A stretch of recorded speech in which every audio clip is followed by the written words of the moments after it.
my YouTube channel. And today, I will discuss about the compound events.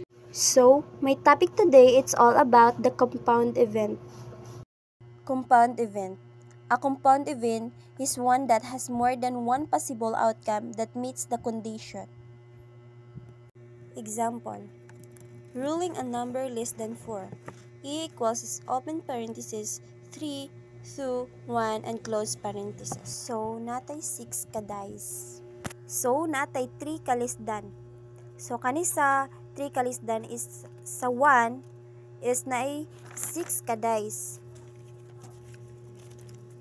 So, kaning sa 1 is pag i-roll nato ning dice is naay possible nga makuha ni ang 1. Then, ang kaning sa 2 is naay possible nga makuha po nato ni siya. Then, ang kaning 3 is nagyapon siya possible nga makuha.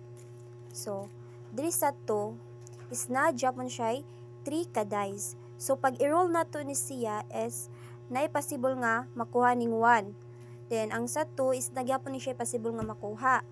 Then, ang 3 is naay possible nga makuha gyapon ni siya.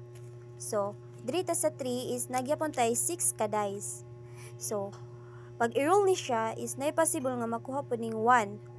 Then, ang sa 2 is nagyapon possible nga makuha ni. Ang sa 3 is nagyapon siya possible nga makuha ni ang 3. So, ang dice nga napili tanan is 9. So, mo niya tong result is E equals 3, 2, 1. So, I think that's all for today, guys. I hope you learned something sa akong video. And thank you so much for watching, everyone. See you to my next vlog. Bye!